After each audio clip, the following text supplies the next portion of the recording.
Okay, so Alejandro Cruz.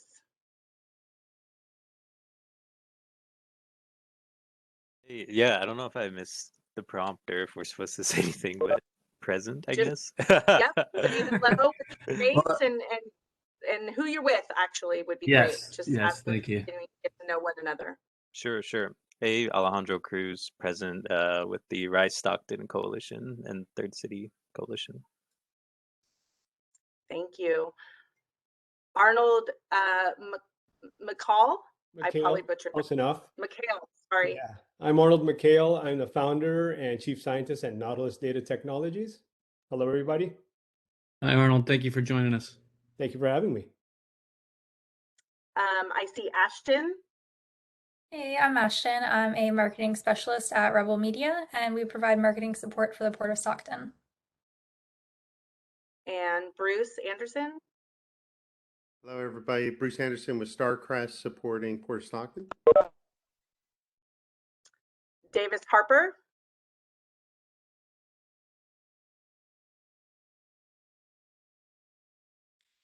Davis Harper, can you unmute yourself?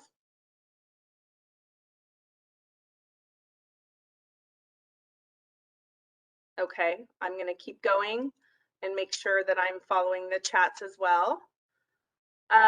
Okay, Doug, we've already spoken with Doug.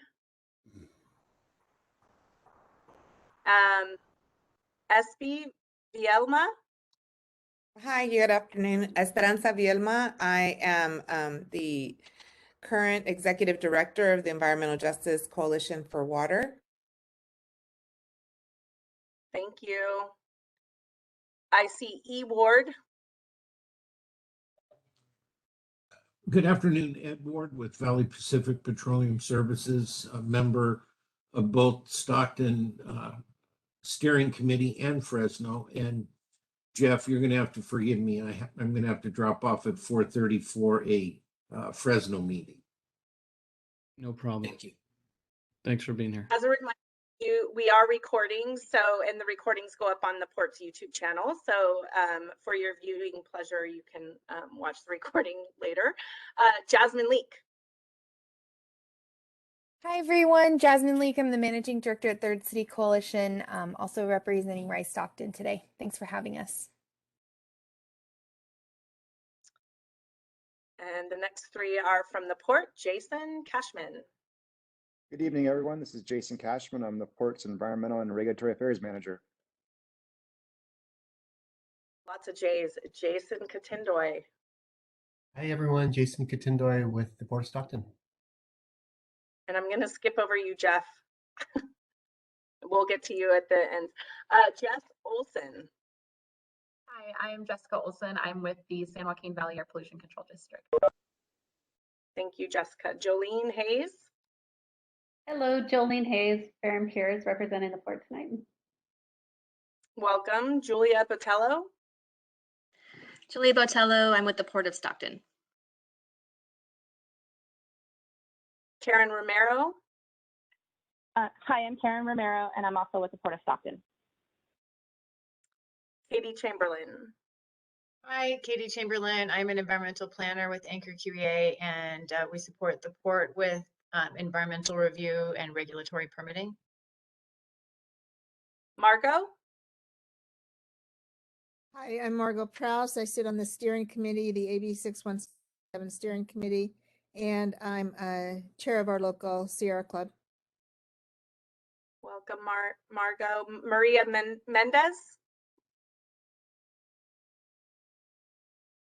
Hi, everyone. Maria Mendez with Stockton Unified School District. I'm one of our board trustees for Area 5. Welcome. Mary Elizabeth. Hi, Mary Elizabeth. I'm a resident of AB 617, and I'm also on the steering committee as a resident, and I am the conservation chair of the local Sierra Club. I like your hat, Mary Elizabeth. Matt Holmes. Sorry, I had to move my screen to see Mary Elizabeth's hat. Matt Holmes, Little Manila Rising, Environmental Justice Director, neighbor of the port. Thank you. Thank you, Matt. Monica White? Hello. Can you all hear me? Yes. Okay. My name is Monica White. I'm a public health educator with San Joaquin County Public Health Services. Great, thank you. Renee? Renee Moylanen with Starcrest Consulting, supporting the Port of Stockton. Shannon? Hey everyone, I'm Shannon. I work with Rebel Media. We work with the port to communicate their sustainability achievements visually. Scott Wall? Hi, good afternoon. Scott Wall. I am the AB 617 liaison for the California Air Resources Board to the community of Stockton. Thank you. Sophia Canela Torres? Hi everyone, this is Sophia calling from Rising Sun Center for Opportunity, pronouns she, her, hers. Thank you. Thank you, Sophia. Willie? Hi, Willie Marquez, community resident. Okay, well, I've gotten through everyone that I see. Did I miss anyone? I know there's a number, but I believe that's Karen. So is there anyone that I missed? Okay, great. If anyone else new jumped on. Davis go ahead. is trying to ring in. Yeah, sorry. Oh, My audio went out earlier, but I was told that my name is called. I'm Davis Harper, and I'm the San Joaquin County Community Organizer for the Climate Center. Thanks for the chance to be here. Great. Thanks, Davis. Sorry about that. If anyone else jumps in, team, just let me know and we'll make sure they have an opportunity to introduce themselves. So I'm going to go ahead and share my screen to get us to the agenda so we can jump right in here.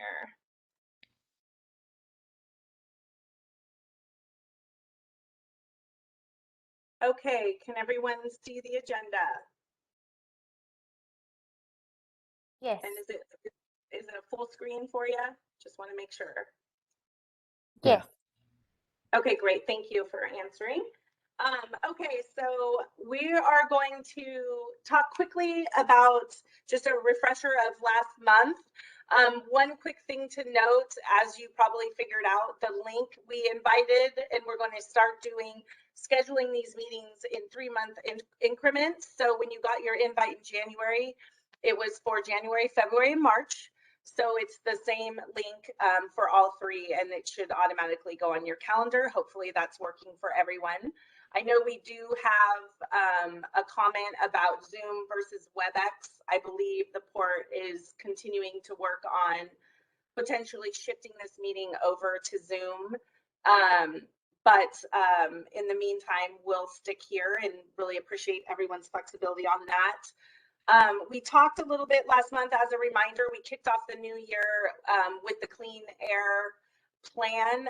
Renee presented specifically to refresh us on the process for developing the plan, as well as the timeline. And the goal, as a reminder, is to have a plan finalized in August. So you can tell us if that goal has changed, Jeff and Renee. But we also really focused and visited on the different strategies that are involved in terms of strategies for reduction in emissions for ships, for rail, for trucks, for equipment, and that sort of thing. So that was our focus last month. And so you can see our agenda today. We will be talking about the Clean Air Plan again and about topics for this month. We're also going to we have Fair and Peers here to talk about their traffic study, and also another guest speaker, one of the port tenants, Nautilus. So this is our agenda for tonight. Jeff, anything you want to add before I move forward to the next slide? No, I just want to thank everybody for being here. I think our intent with selecting this group of people to talk tonight is really to give you an understanding of some of this work that's going on behind the scenes to address the truck traffic issue, obviously to continue on with our clean air plan. And then I thought it'd be good maybe every other meeting to have a port tenant come and give a presentation on kind of their overall operations and you know, how they interact with us as well. So no, that's about it. Okay. Go ahead and go forward. I'm sorry, I'm working with 3 screens. So if I'm looking away, it's not because I'm ignoring you all. Okay. So we've already talked about most of this. If anything on here that we want to share, Jeff or team specifically? Yeah, I think so. We you know, I think this is obviously a work in progress. We're trying to figure out what information you guys want and make sure we're checking in on specific projects. So right now we have 2 ongoing projects. We've got TC NorCal, which we talked a little bit about last meeting, and then we also had the public meeting for the draft EIR. And then we've also have a rail bridge project that is ongoing. So just going to ask Anchor and Jason Cashman if they could provide maybe just a little bit of information, maybe just relevant dates. I think they're here, but maybe just a real quick on these projects that are outstanding right now. Yeah, I can do that. This is Katie. Thanks, Katie. Yeah, so as Jeff noted, the it's called the Rail Bridge Replacement and Rail Improvement Project. The port completed CEQA review for that project back in September of 2021. There was a public meeting held, and the CEQA process was completed. The purpose of the project, just to recap what that was, is to replace the functionally obsolete rail bridge leading between the east and the west complex, and to construct a new lead track to increase the overall efficiency of train operation within the port. At this time, looking at March 2022, the port is going to start working on the final, more developed 30% and more design and the regulatory permitting efforts for that project. So that's moving into the next phase of sort of design and environmental permitting. The next project, TC NorCal, as Jeff noted, the draft EIR public meeting was held on February 1st. The comment period is still open until February 24th. The project involves development of a new warehouse building and associated infrastructure on the port's west complex, as well as remediation of contaminated soils from past Navy activities that are underlying the site in an area we call the Site 47. The port's CEQA website, which is linked here on this slide, and is also www.portofstockton.com /CEQA-documents, provides, and I can put it in the comments if you guys want an active link, provides information on ways that folks can submit comments on this draft EIR, and also includes a video recording of the public meeting from February 1st.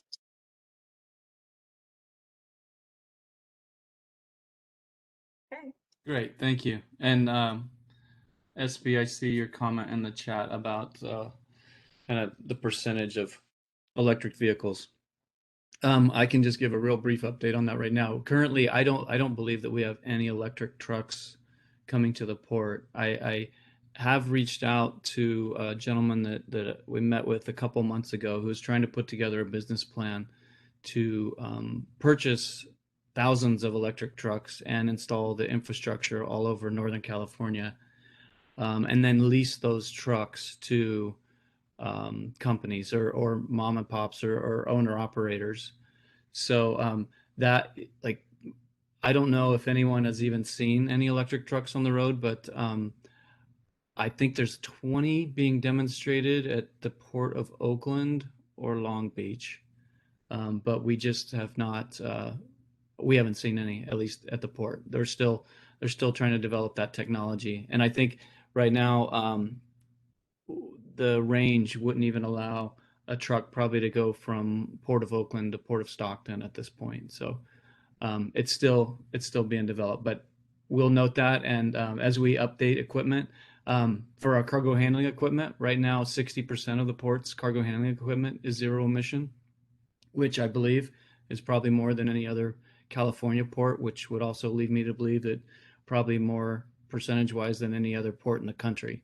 So we are making strides, but we'll kind of maybe put up we'll develop kind of a score sheet or a report card as far as equipment upgrades and improvements. And Doug has his hand up. Go ahead, Doug. Yeah, I have a question. What about do you have a railroad track? Yes, we have about 75 miles of rail track on the port itself. I know that the AB17 also had those lighting things that, do those things that is always need replacement? You're talking about like the crossings? Yes. Yeah, the lighting. We've there was done part a of the few of them. budget there too as well.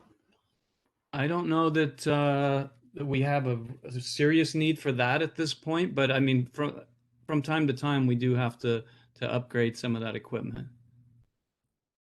So as far as that concerned, what about so you don't have an electrical truck driver that goes to the port and to fill out all the things that have.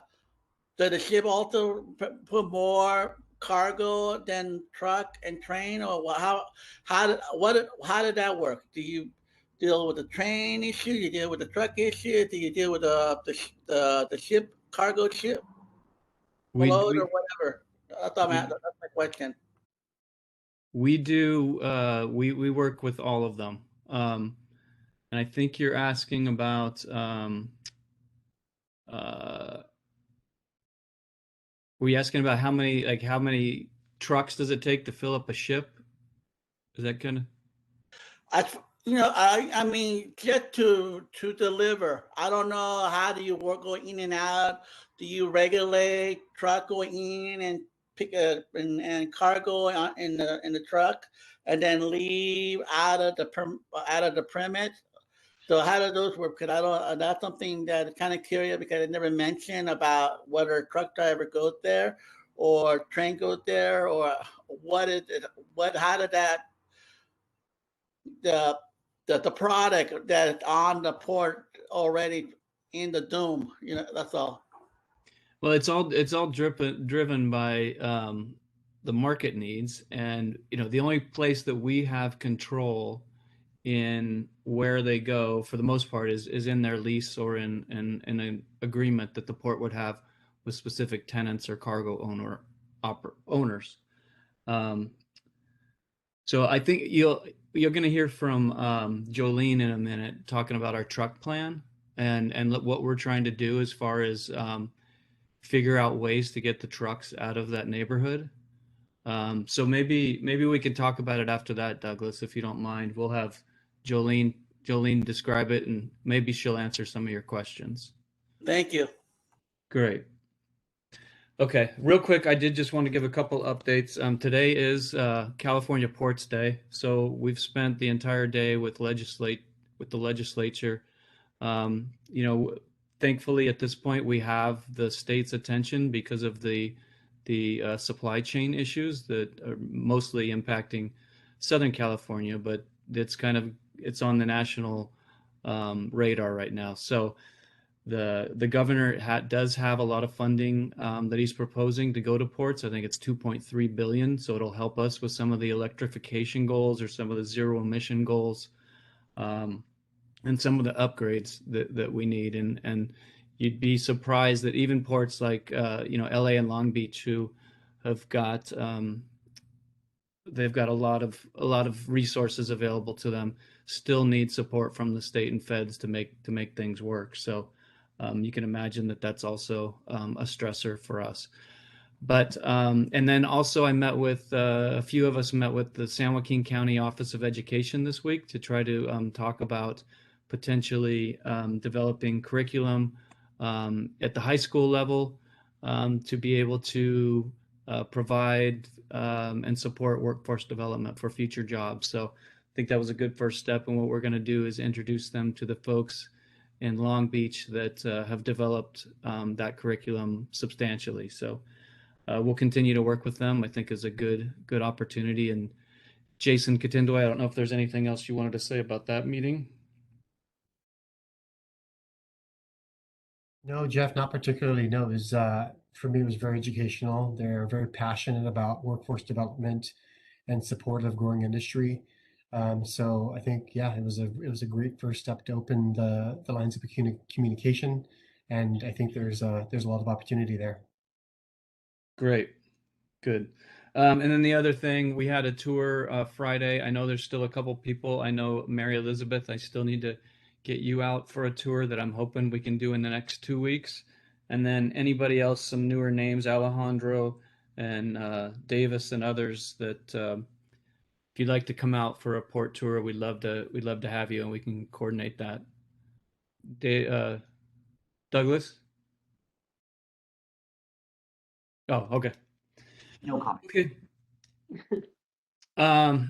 So thank you. I asked, we've been working with Fair and Peers to look at truck access. We've been trying to figure out ways if we are going to eliminate trucks through that neighborhood, what does that look like? What other improvements do we need to do to make all that work? And so I asked Jolene if she would come and kind of talk to the group here, get feedback, and kind of kick off the process of us looking at ways we can improve truck ingress and egress from the port. So thank you, Jolene.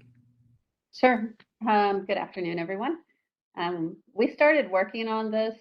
I think just a little bit of background as to how this even began is we were doing some work for San Joaquin Council of Government. So we were looking at truck routing throughout the whole county because this is becoming a growing concern, not just in the port community, but in a lot of different areas of Stockton and the surrounding communities because of industrial development and the demand for more e-commerce delivery. So as we were looking more closely, we realized that the port had a fairly significant issue to deal with, and we started digging into it a little bit more. So if you want to go to the next slide.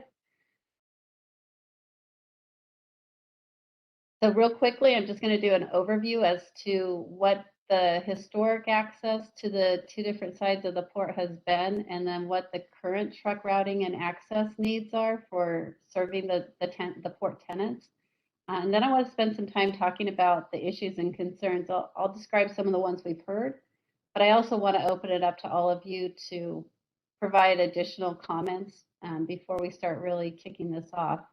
We have some idea of what those, the amount of data that we need to collect and where we need to go out there and monitor and see what's been happening.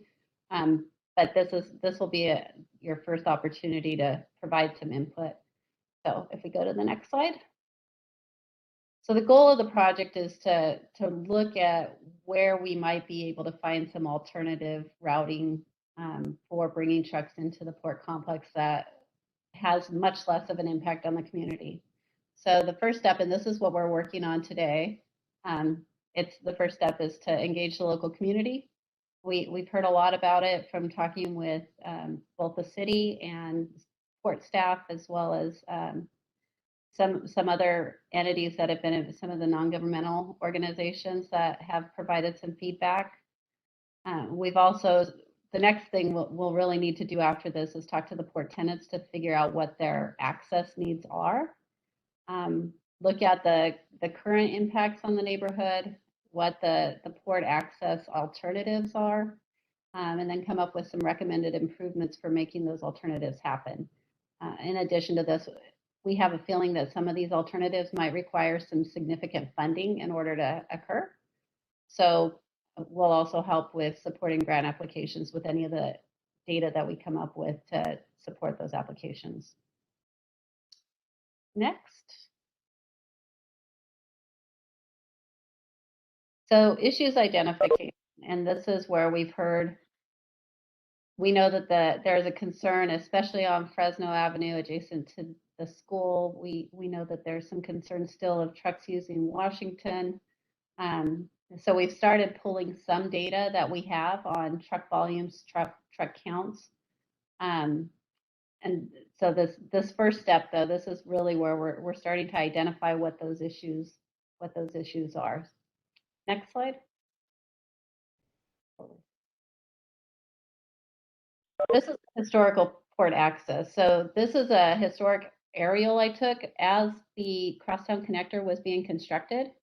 And you can see the yellow arrows are the access into the east complex. So like the Lehigh facility, for example, there's a gate that comes off of Harbor. And the way that it used to come down historically is it would come down, everything would dead end where these yellow and white arrows start. And the yellow arrows were basically how trucks were accessing the east complex. The white arrows were the different options that trucks had for getting to the west complex because the crosstown connector wasn't there yet. Next slide. So you can see for the east complex, nothing really changed with the crosstown connector, except for the trucks had to take a much longer route to get there. They couldn't get off where this yellow arrow, well, the one at the top of the crosstown connector starts. Instead, they had to go all the way to the end of the crosstown connector, make a left on Navy, and then make a left on Fresno and traverse all the way up to get to that east complex gate. That's the only real access into the east complex. And this is the area of concern, but it did succeed in taking a lot of the trucks that were accessing the west complex out of the neighborhood. So that's the white arrow. So this is the primary route for all of the white arrows, bring all of the trucks into the west side of the port, and most of those trucks are able to avoid going through the community altogether. So Jolene, really quick, one little point of clarification here is, so not all the trucks coming into the East Complex have to go this route to the Harbor Road Gate. At the end of the arrow, the yellow arrow at the top, there's a fence right there that it's really only the maritime access side that there's no other way to get in to that section of the port. Everything kind of south of where that upper arrow is can come in over on Navy where these white arrows are. Yeah, I probably should have put a circle around the ones that are adjacent to the water. It's really what's on the north side of that rail corridor where that access against the water is really limited. The only other way that we've really looked at so far, coming across the cluster of tracks in about the middle of the screen. But it's not a very safe location because you have multiple sets of tracks and that's the main line for the railroad. So having a bunch of tracks cross multiple tracks in an active railroad is not the best option. So this preliminary step we've started taking, we've gone out there, we've looked at some ideas, but we know right now that this is the only real way. So I think first and foremost, we'd like to understand what some of the concerns are with the use of Fresno. It's ideally, I mean, just looking at the neighborhood, looking at the school right there on that street, it's not a great place for trucks. I'd like to hear a little bit more about property damage or speeds or illegal parking, things like that you've witnessed and where it's happening. If you have a couple of hands, I'm just going to go who I saw first. So Doug. Yeah, Marlene, Dolly, I'm sorry. They're right there in the map. Is there home or their car? Are there like commercial? Are there mixed variant of a property that's there in a location? Yes. So you're talking about on Fresno? Yeah, it's coming like you're getting off of Fresno and you're getting the exit to the dead end. I don't know. I don't know if it's Charterway or something. I don't know what that is. Going to the right to the area, and then they go to access to the port of Stockton, right? So on the road between the yellow line, are there homes or are there a commercial warehouse? Those north south arrows that way on Fresno Avenue. On the west side of Fresno, it's primarily residential and institutional uses, except for one restaurant that's there on the corner, which I know is one of the concerns that we've heard. It's one of the only places for truck drivers to be able to grab a bite to eat. So it does generate truck traffic. So I know there's been some back and forth with wanting to support a local business like that, and you don't want to be detrimental to them. But on the flip side, it is attracting trucks that don't really fit in that part of the neighborhood. So how did the web, not the pollution, but how did the environmental impact of all the residents dealing with a lot of dust, a lot of algae, whatever they may cause? Have you evaluated those things that affect the residents in that area? That's all. Thank you. That is not something that we're looking at from the traffic perspective, but I am sure that it's something Starcrest and Anchor are both looking at as part of the studies that they're doing. Wait a minute, I'm sorry, say that again. You said the truck don't want to have that test done because that particular, what are you trying to say? No. I'm sorry, that came off incorrectly. Okay. My primary focus is looking at how trucks are operating and how we might change their access and routing. So what's coming out of their tailpipes is being analyzed by people on this team that focus on air quality impacts. So if we move the trucks off of the neighborhood, then we'll be able to measure what that benefit would be by moving them. But we'd give those numbers of those truck volumes moving to a different route. We'd give that data to your air quality people, and then they would tell you this alternative is way better from an air quality perspective. Okay, so that the CARB already got the data already prior, before we even saw this presentation already. Do we have numbers of traffic and pollution that CARB already have? Because you do partnership with them, right? So we submit reporting to CARB. I think it's quarterly, Jason. And also CARB does come down and do enforcement inspections pretty routinely. And they're assisted by California Highway Patrol. And so they look and see if the trucks that are coming in are the trucks that should be coming in. And if they're drayage trucks, they're subject to a specific rule. And if they're not, then they fall under another rule. I don't know if Scott or Jason Cashman want to talk any more about that, but we do reporting. And then as far as any CEQA projects, we do an air quality analysis as well. So that information is all made public. Jeff, this is Renee. You've also got your emissions inventory that also captures the air emissions from trucks. Right. That's another thing we're doing on our own is looking at all the truck traffic that comes in and then calculating those emissions. Great. Mary Elizabeth? I see. Oh, go ahead. Yeah, go ahead. Mary Elizabeth, Hi, so yes, thank you. It just took me a minute here to unmute. So my question was on this, and I didn't realize that you are counting trucks coming into the facility. Is that true?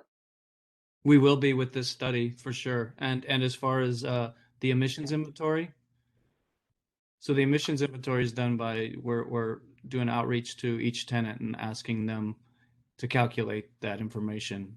But we're going to do a study right here that'll show us actually what the true numbers are on the street.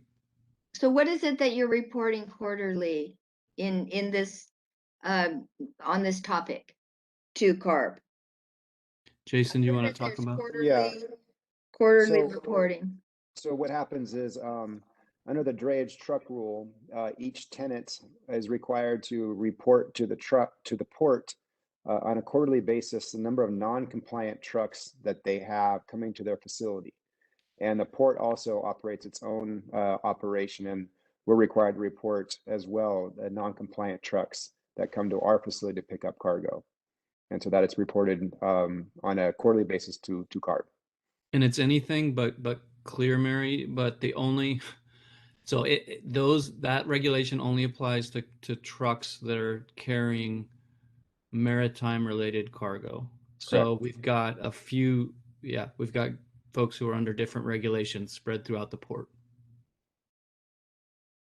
And then my original question was on that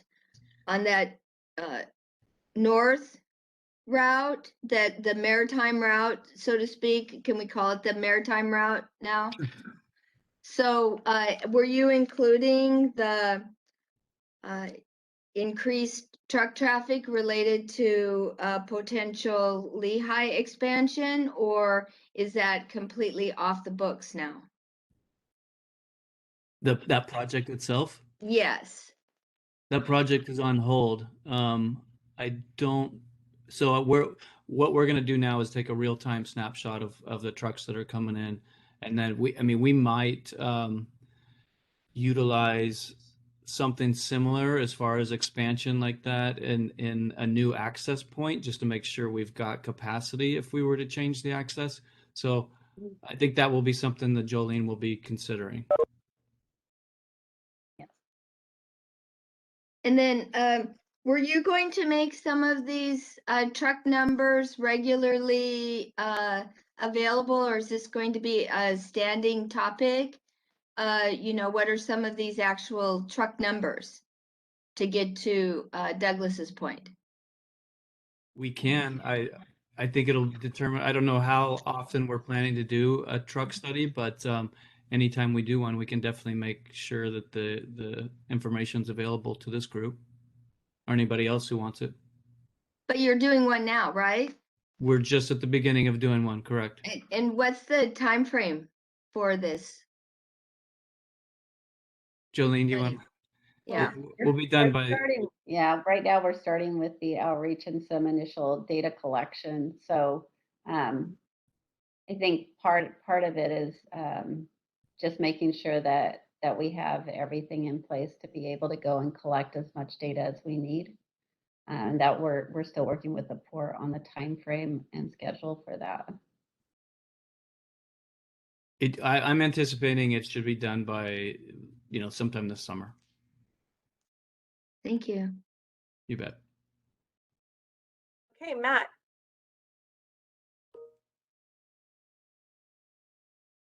Uh-oh, we lost Matt.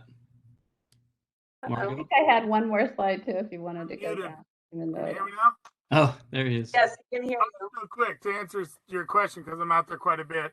Yeah, I actually think a lot of community concerns about trucking out there aren't port truck traffic. And I think it's important for everybody on this call to understand that the only port facility on Mary Elizabeth's maritime yellow arrows north are for the Lehigh facility.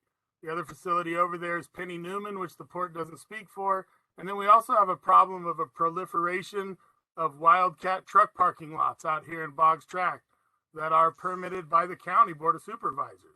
So there's a diversity of sources for magnet sources for trucks out here that we all need to sort of wrap our heads around who's responsible for those. And at the same time, at the end of the day, that Lehigh port is going to continue to be a magnet for trucking activity.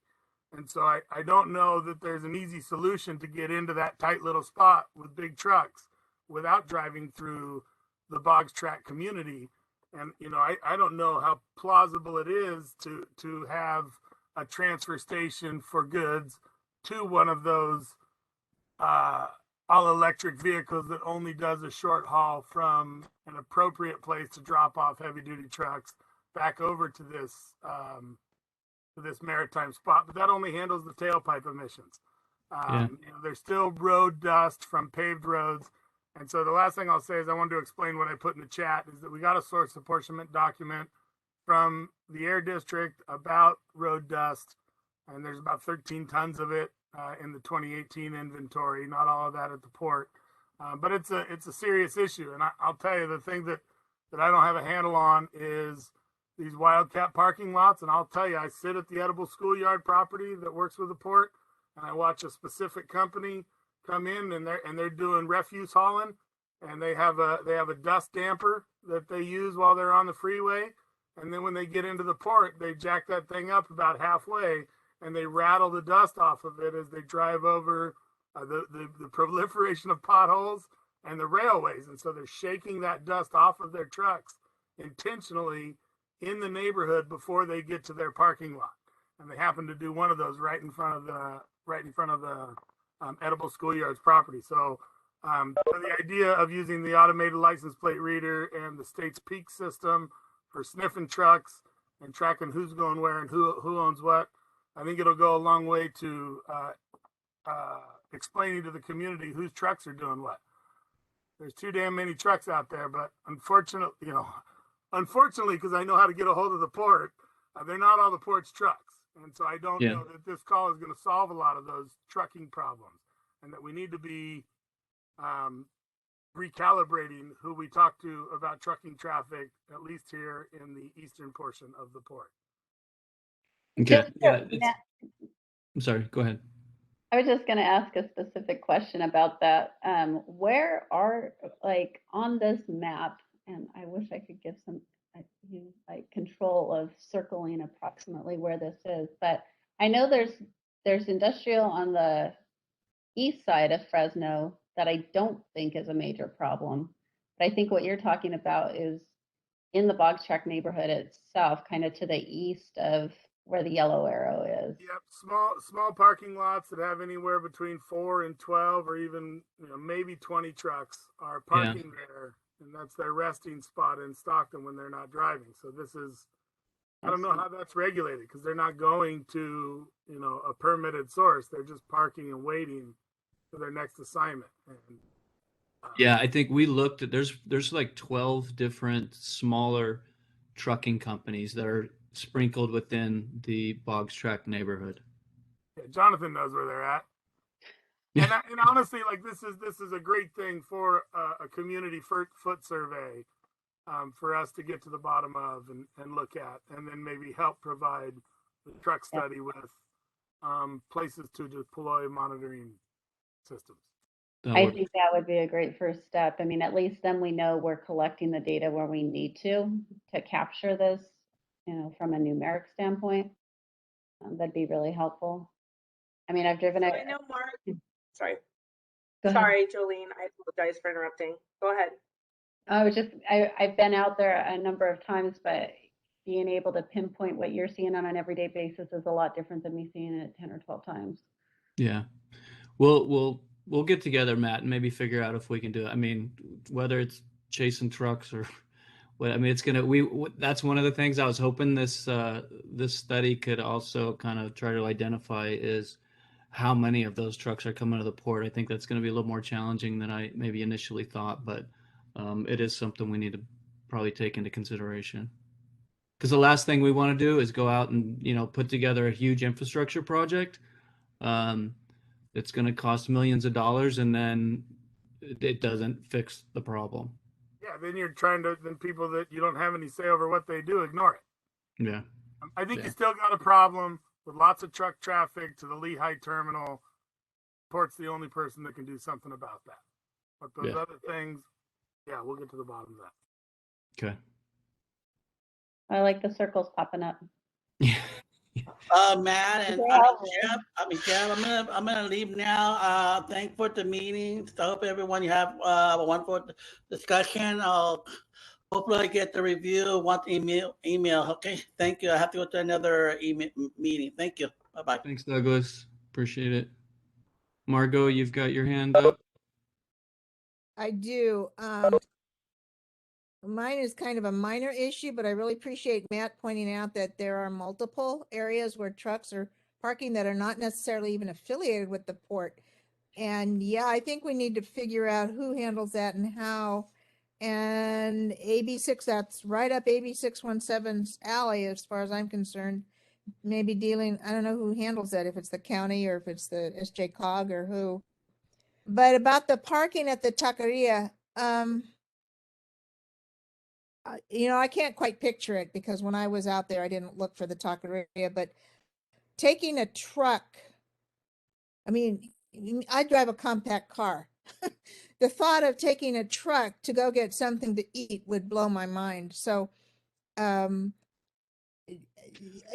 is part of what you're doing a survey of the drivers as well to see what their needs are, and are there other ways of handling it?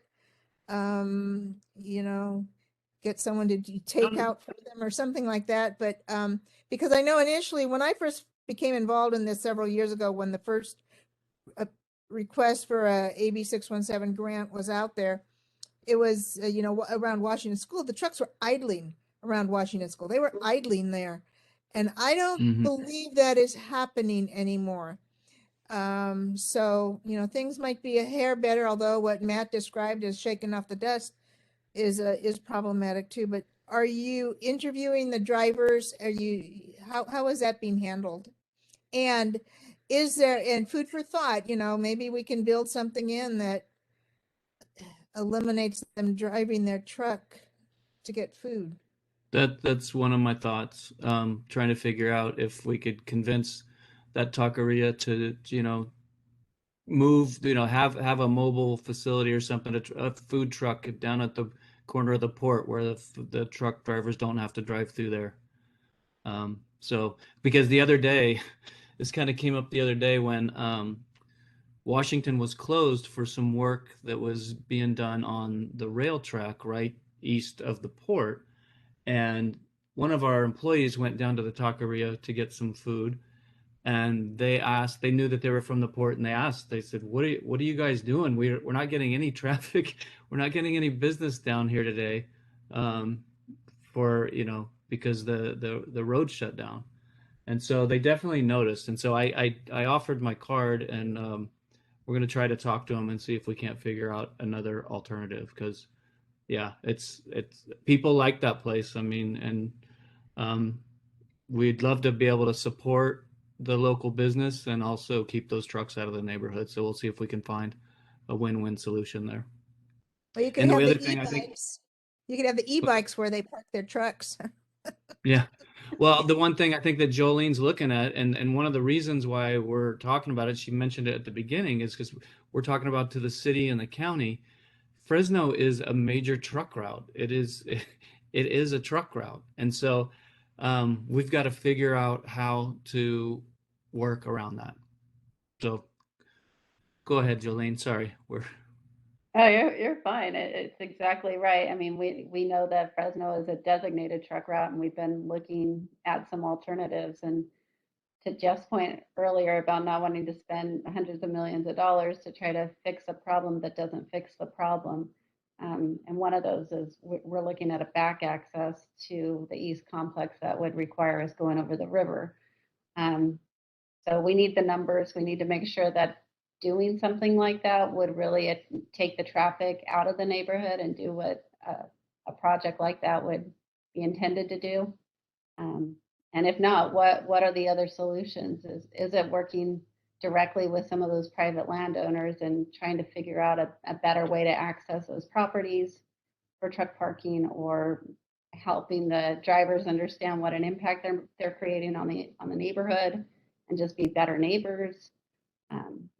But the first thing first is let's go and collect the data. Let's talk to the tenants, talk to the truck drivers.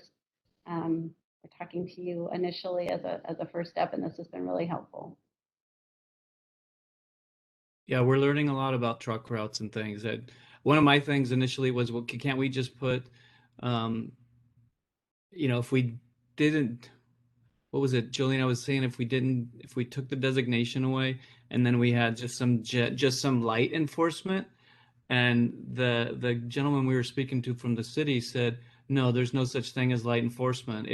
If they station CHP out there, if they catch any trucks driving through there, they pull them over, and essentially the truck driver loses his license. And so it's yeah, it's something we need to work through. So this is just the very first stage, trying to figure this out. So I'm going to be capturing obviously all the comments in the chat, but Esperanza pointed out that there's a lot of truck owners that actually live in the neighborhood and park their trucks at their home. So just another kind of element to that. And Jasmine, I see your hand. I just want to do a time check. It's almost 5 o'clock, so I want to make sure this has been a great conversation, obviously. But I want to make sure that we get to Renee and the Clean Air Plan as well. So Jasmine, did you want to ask your question? And then we can move in to the next topic. You just put your hand down, maybe. Okay. All right. I didn't mean to scare you, Jasmine. All right. So Yes. if you Okay, well have a then in question, that case, I'm just gonna ask a quick question, just for the record and so that maybe we could get a follow-up response. Is it because when they get their license, they're told that they are not to use their trucks on areas that are not designated truck routes? Is that why the punitive nature of enforcement, or can someone speak to that? Because yeah, I think the points that SB raised are important. If these folks live in this neighborhood, then that's one thing. But yeah, I'm just kind of curious why the quick move towards punishment. So. Well, if you go to the next, I have a backup slide on here, and this kind of explains the issue that Jeff was alluding to. There are different types of trucks. I think you can get to it. Keep going one more. After this, I put it as, this is a backup slide. So STAA means federally compliant, and California has different compliancy requirements for trucks and what they consider legal on all public roads unless it says you're not allowed to go down this road. STAA routes, those are the federal routes. So you can see with an STAA truck, just from looking at this slide, there's no overall length limit for how long those vehicles can be. The cab can be an extra cab with a 53-foot trailer, and you're looking at, you end up being about 78 feet with a typical STAA truck. And those are some of those longer trucks that we've been hearing the complaints about in the neighborhood.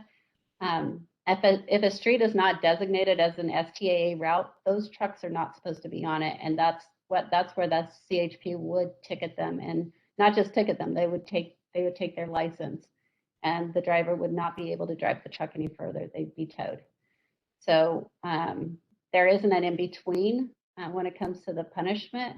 And we looked at a lot of those lots that you were mentioning, and we noticed that there were several STAA trucks parked in those lots.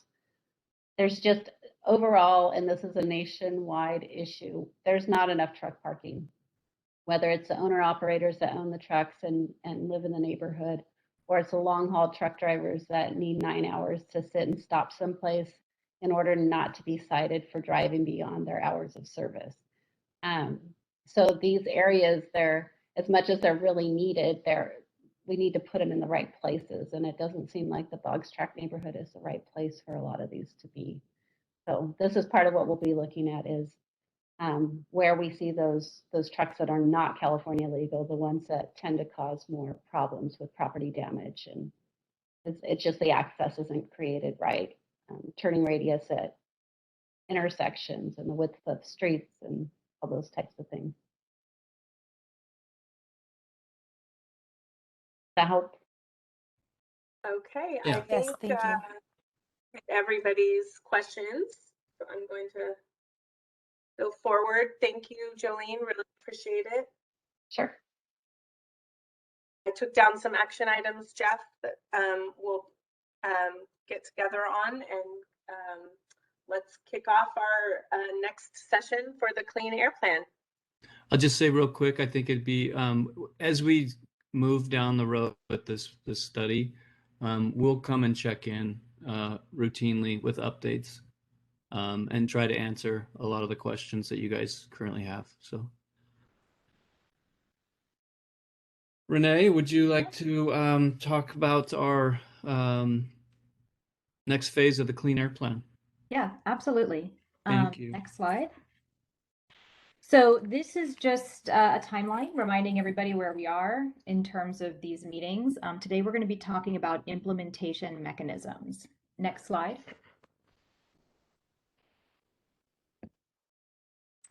Another reminder, you guys have seen this slide before. This is the components that make up an air quality policy or program. You need an emission reduction strategy, and that's the technology or the behavior that actually lowers the emissions.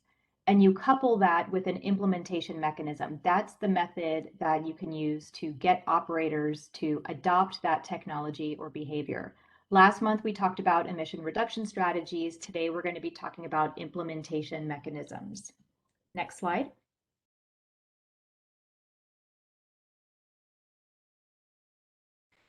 So these are a couple of the most common implementation mechanisms used in the space of seaports and goods movement. Regulations, incentives, voluntary recognition, tariff requirements, and lease requirements. I'm going to be talking about each one of these at a fairly high level over the next few slides. Next slide. So first, there's regulations. Regulations are requirements that have penalties under the law. These are actual laws. There are agencies that can enforce these laws, and if people don't comply, there are financial penalties like fines, and there are, for many regulations, also criminal penalties for folks who are not complying. Only certain agencies have the power to enact and enforce regulations. Next slide. So I'm going to digress for just a moment to give everyone a brief primer on the air regulatory structure in our country, because as many of you know, I'm sure there are lots of different agencies involved, and it's hard to know what everybody does. What I'm going to be talking about today, it's only for air quality. Water quality has a whole other alphabet soup of agencies involved, so this is just about air. So in the US, the regulatory structure for air regulations is coming from the Clean Air Act of 1970, which was adopted by Congress. And that is the law, the federal law that set a requirement for states to make sure that they're doing everything they can to reduce air pollution and protect community health. The Environmental Protection Agency, the EPA, is the federal agency in charge of administering the Clean Air Act, and the EPA imposes requirements on states to make sure that they're complying. And in our state, the California Air Resources Board, or CARB, is the agency in charge of ensuring compliance with the Clean Air Act. And CARB, in turn, then delegates some responsibility to regional air districts. And in the Stockton area, that is the San Joaquin Air Pollution Control District. These are the agencies that have regulatory authority under the Clean Air Act, and they are the ones who can impose requirements on entities, private operators, companies, facilities that we call the regulated entities. Next slide. And then each of these agencies, EPA, CARB, and San Joaquin, they sort of have individual areas of responsibility too, which is important. So for the EPA, two of the big things that EPA is responsible for are setting air quality thresholds and engine standards. The air quality thresholds are limits on air pollution in each state and in each community.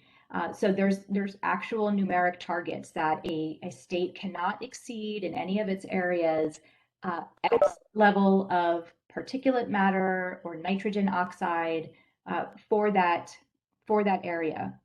And if it looks like the state is going to exceed an air quality threshold, it has to come up with strategies to make sure that it stays underneath those limits. And the EPA is the one in charge of enforcing that the states are actually doing that.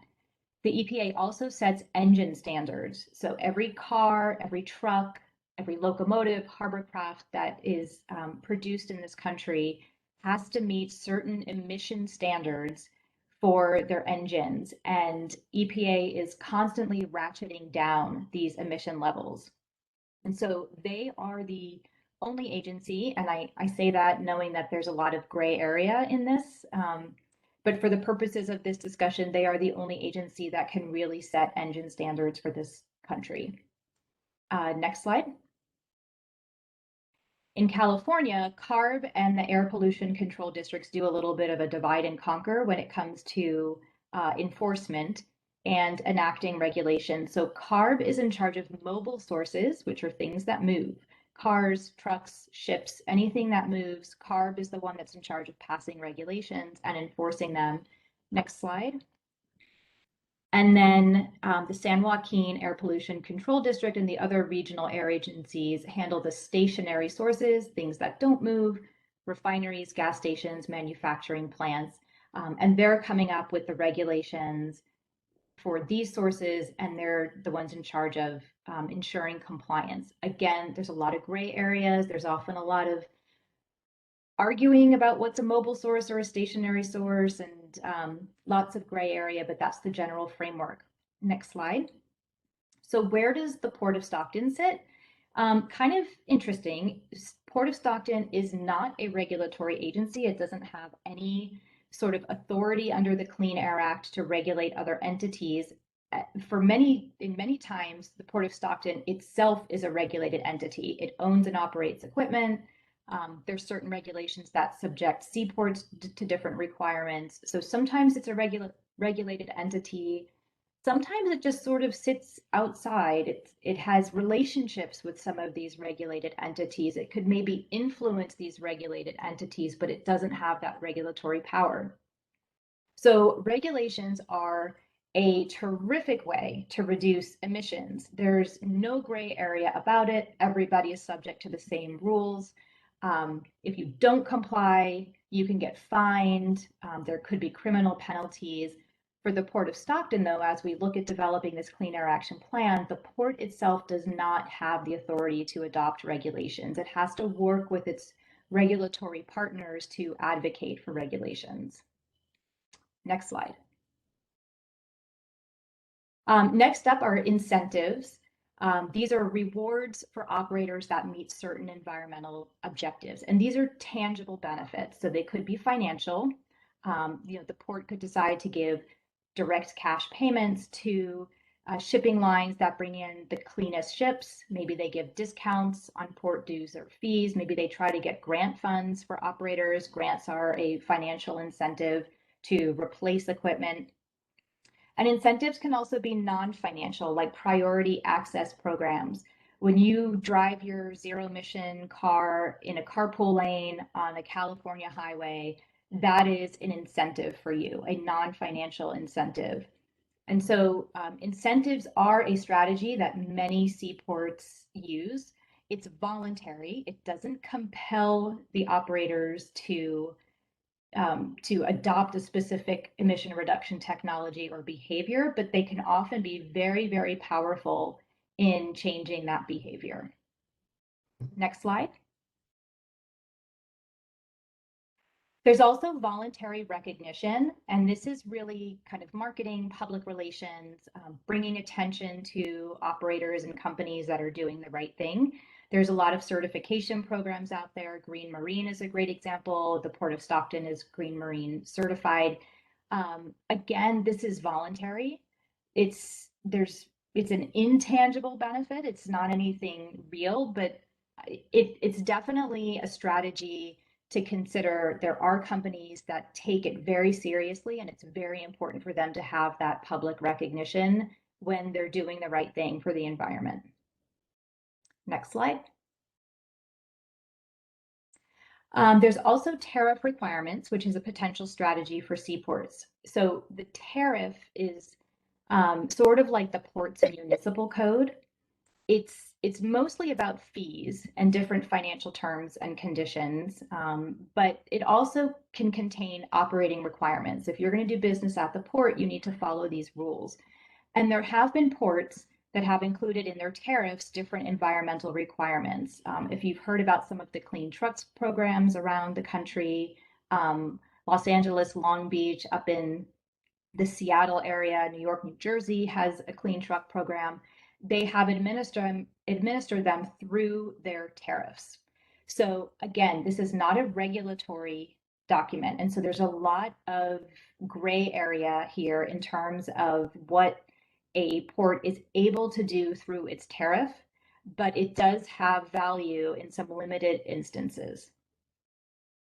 Last slide. And then we've got lease requirements, and I apologize, I couldn't find any cute pictures for lease requirements, but you know, ports, Stockton is a good example. Many ports are landlords and they lease facilities to operators. And there are leases that have conditions, and many ports have used those leases to impose environmental standards. Leases are a great tool. Many ports have used it. It is subject to negotiation. So the port can't come in and say, you must do this, because this is a two-party negotiation, and the other side could just say, nope, we're not signing that lease. So it is a discussion. You know, you have to come to agreement. And then another challenge with leases in the port space is that leases tend to be very long, 10, 20, sometimes 30-year leases.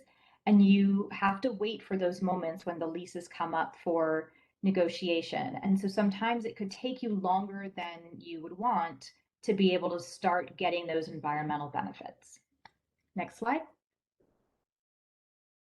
So how do you know which mechanism to use? There is no right answer, but there's lots of considerations. And so ports might look at the effectiveness of a mechanism. How likely is it to actually reduce emissions?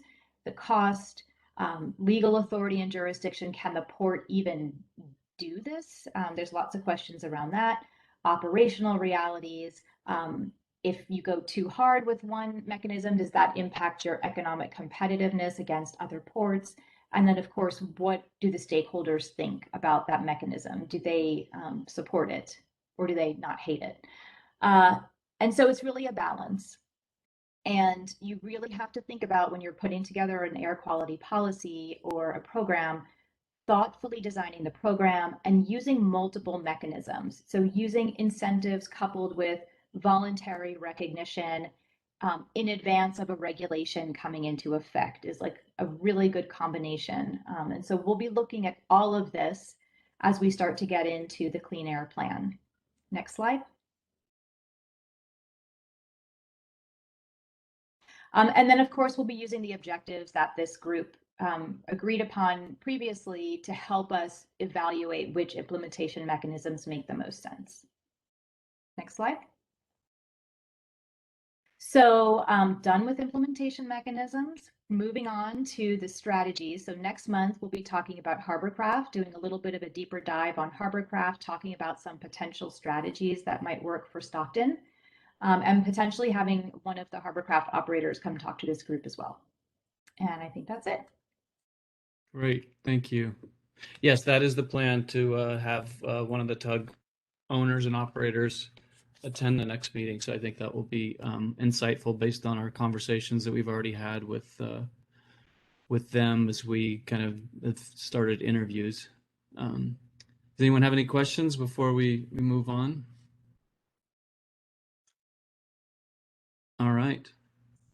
Any hands raised? So yeah. Thank you, Renee. Great job.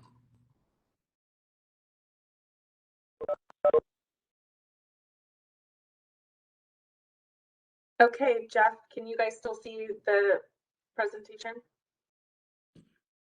Yes. Okay. I assume you're going to walk us through the next series of slides. No, Nautilus is here to give a presentation. Arnold McHale is going to give us an update on Nautilus, and they're not exactly in the port's wheelhouse. It's a pretty interesting technology that they are bringing to Stockton, and a pretty cool opportunity potentially for Stockton. So I wanted kind of Arnold to give a presentation so for the group to see. All right, thanks for having me. So my name is Arnold McHale. Again, I'm the founder of Nautilus Data Technologies. I founded the company in 2013, and just my background, I've been a Silicon veteran, Silicon Valley. I'm one of the co-founders of Android. So just a little background on data centers, if everybody not familiar with it. We can go to the next slide. Data center is basically a digital infrastructure where we store a lot of data. And this is the foundation of a lot of the technology today. Everything from your cell phone to the cars that we drive. This is where it's all being stored in. And what I'll do is I'll give you a description of what the data center, the landscape of the data center looks like and the problems we're facing today. Next slide, please. Oh, I think we skipped one, but that's okay. So the problem we're having here today is this is a study that was done by Applied Materials, one of our partners. As you can see, the data that's being produced today, this is the data that's being generated by humans, is being outpaced by machines that are producing a lot of data.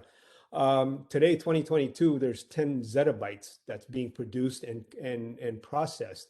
By 2030, that's going to grow to 500 zettabytes, which is a half an exabyte, which is kind of like we're at the max already. I mean, it's kind of unfathomable. Think of how much data that is, right? So that just gives you an idea. A lot of this is from your phones to, for example, a Tesla produces petabytes of data per day. And so it's not just human consumption or human data driven. There's also artificial intelligence, AI, that everybody's heard that there's AI software now that's developing AI software to produce more data. So next slide, please.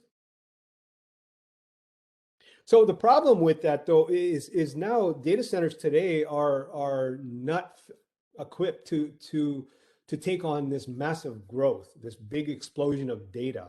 And what this basically means is that servers are becoming more powerful, more power hungry, and they become hotter, and data centers can't keep up with cooling needs. Traditional data centers are being still air cooled. We're the first data center that's now using water to cool it, liquid, not using chemicals. We're not expelling any chemicals. And all in all, what this does is also it puts a lot of pressure on the electrical grids. And the biggest secret that a lot of these data centers have until just recently is they're being cooled by water, potable water that comes out of your tap. And so I'll cover that. And also these data centers are massive, and they use everything from the copper that's put into there to the cement, the concrete that's being used to build these massive facilities. If anybody has any questions, feel free to stop me, by the way. So next slide, please. So this is one of the problems with these massive data centers, and you can see how much water, without mentioning any names on there, you could see their logos on there. They use billions of liters of water per year. Okay, and a good example is a 1 megawatt data center uses 25 million liters of water per year. That's a lot of water, and they use that to evaporate the water. To cool the servers, and that water it doesn't, it's gone, right? And that's one of the biggest, and that problem continues to grow. And just as another also a bit is in I believe it was 2019, data centers used 15% of the world's power, electricity. So and that's continuing to grow. Next slide, please. So again, this is the big problem with water, and that's one of the bigger problems. 1 megawatt data center. Our facility that we have in Stockton is a 7 megawatt facility, and I'll talk more about that. Next slide, please. So here at Nautilus, what I've developed is we've developed a way to, first of all, the data center we're using is on a recycled barge, right? This is a barge that was going to be scrapped. So we refitted it, we reused it. We're using natural cool water. This facility that you see there is right where Rough and Ready used to be. We've been given awards, the most greenest data center in the world, most sustainable. We don't use any chemicals. We don't evaporate any water. We don't use any water. We use what we call a closed loop, secondary closed loop heat exchange process. Next slide, please. So what does this mean? So our data center, because of we're using less infrastructure. Those big cooling towers we don't use. We don't cool by air, so we use water, which is 3,500 times more efficient.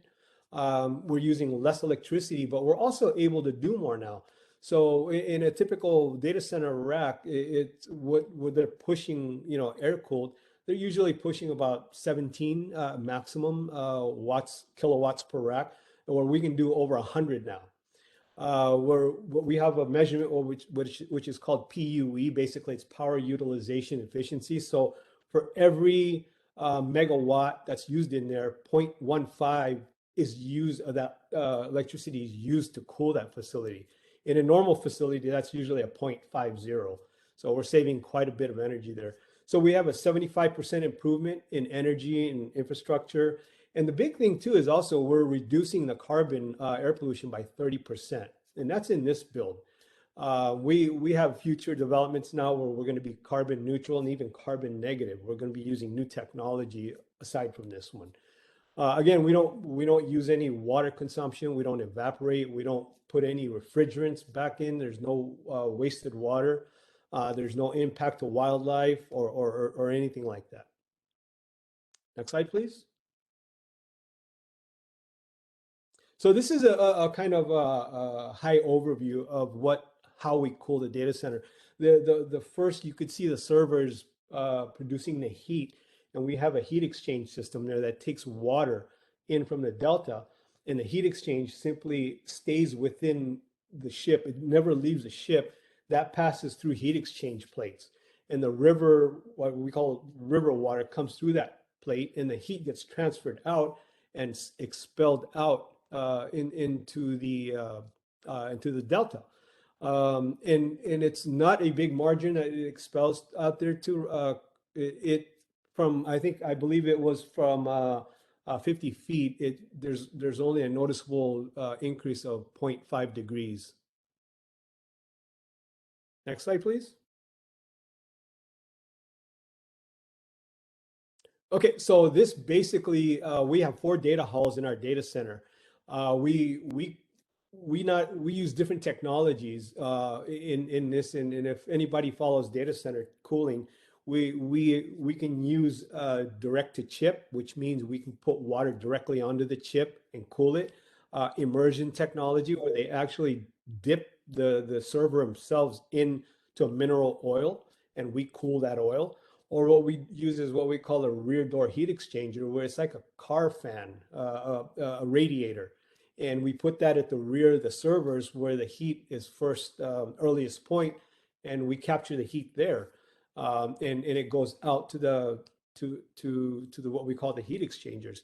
Now, the cool thing about this one is we have a patented technology on board our data center where the big concern is if we're using water to cool our data center, everybody's concern is, well, what happens if it leaks? You know, it'll fry all the equipment. Well, we patented a technology where we use suction inside there. So there's no positive pressure in that data center. It does 2 things. One, for example, when you're drinking a soda or water out of a straw, when you get a hole in it, all it does is lets in air.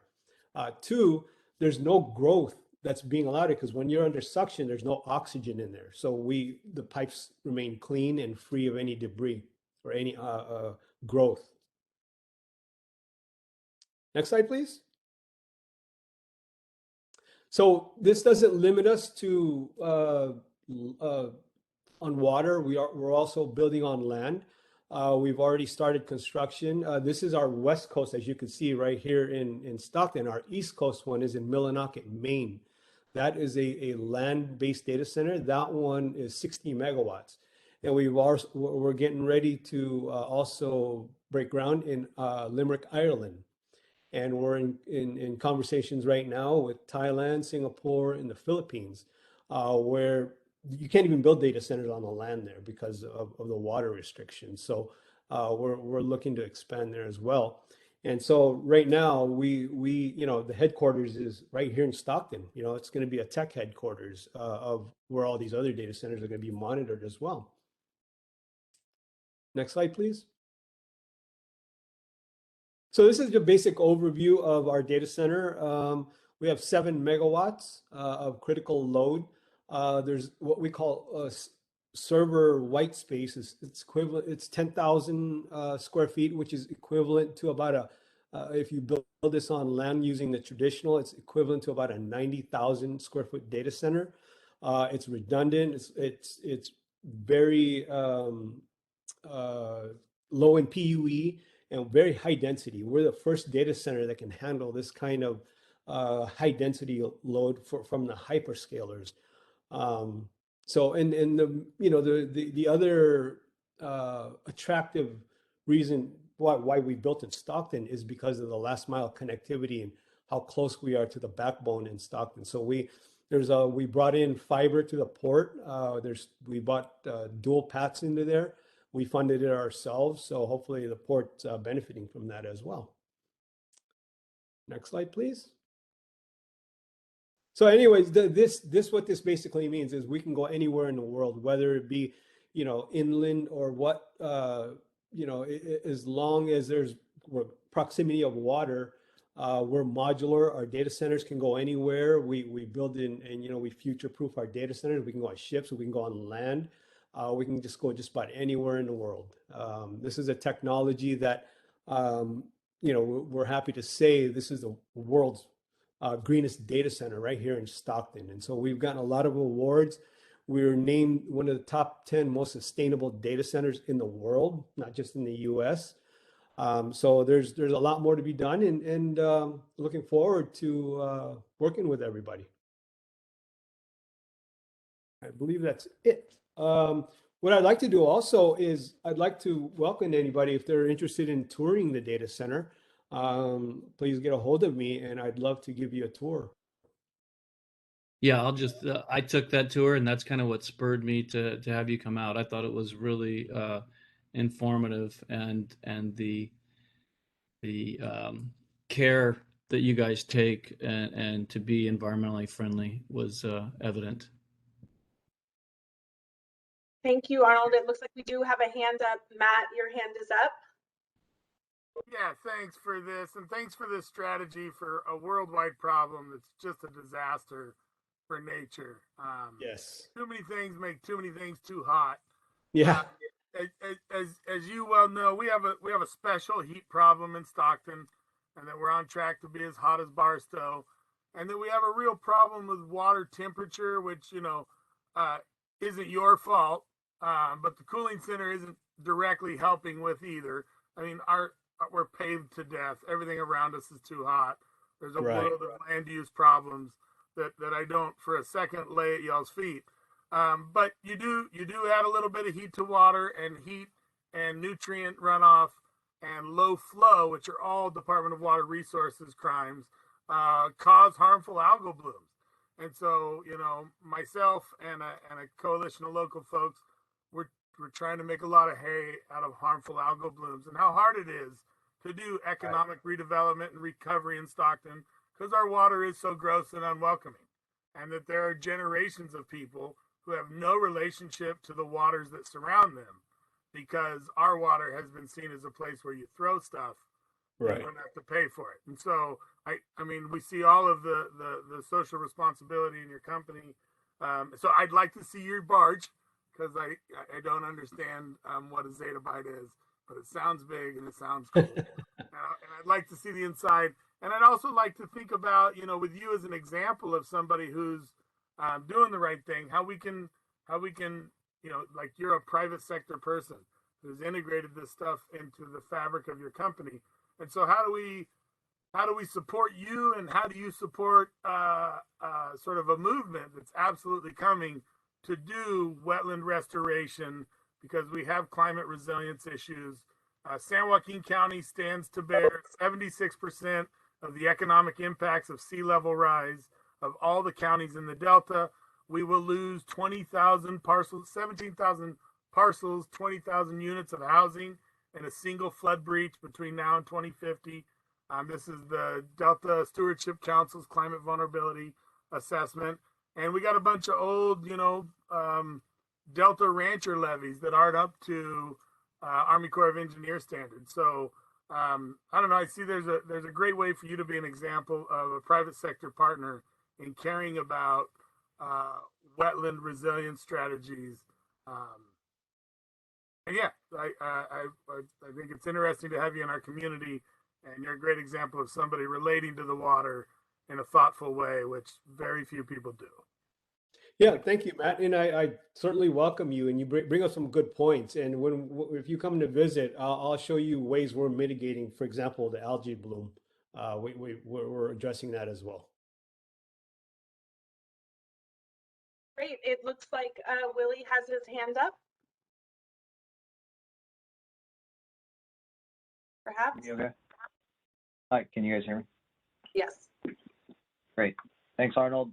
Similar to Matt, I'd be interested in a tour as well. I'm just kind of curious. I'm by no means an expert in this, but I'm curious about the how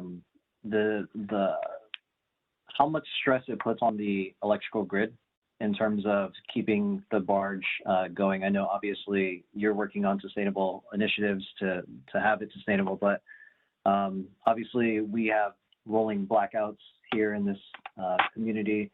I'm sure that your data centers need to be running 24/7. So I'm curious from that perspective in terms of the stress it puts on the grid, as well as how that potentially impacts people who, like if you do have backup generators, what does that result in terms of the, you know, the pollution into the environment. So just kind of curious about, you know, you need a lot of energy to keep these going and keep these going 24/7. So just kind of curious about what impact that has. Yeah, first off, yeah, you're more than welcome, and I'll give you a tour on that. We can discuss it. I don't know if this is a right venue for it, but yeah, we have again 7 megawatts allotted to us. It runs 24/7, so we don't have any spikes in power.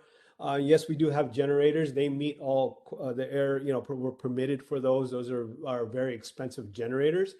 And you know, for future use, we're looking to go generator less, but in the interim right now. But if there is a blackout, yes, the generators will kick in. But for, you know, we haven't had that yet, so we can have definitely more discussion on that. There's one last question in the chat. Do you have solar or microgrid? That is our that is in the plans right now. Yes, we're starting to design that and build out solar. Great. So if anybody wants to tour, if you want to send me a note, I can hook you up with Arnold and the Nautilus team. Absolutely. I look forward to meeting everybody. Thank you, Arnold, for being here. We really appreciate it. Thank you. Thank you. So that concludes this afternoon's meeting. Next steps, the future topics, we'll have information about tug upgrades, information on the Green Marine program, zero emission trucks, capture and control technologies for ship emissions. And then Denmark, one of the port's tenants, will come and present potentially at the April meeting. So that is our future topics coming up. Really appreciate everyone's time. Jeff, any parting shots for the group? No, please reach out. Thank you. There's a couple people that put interest in a tour in the chat, and so please do. I will follow up with these folks, Ed and it was Davis and Davis. Yep. Yes, but if anybody else is interested, and Mary Elizabeth, I will put you on that list as well. And if anybody else wants to reach out, please do, and wants to come visit. Okay, you know, I'm just tight on time during working time. Okay.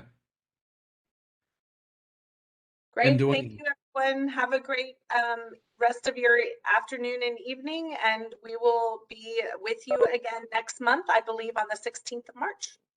Thank you, everybody, for joining. Thank you. Take care. Thank you.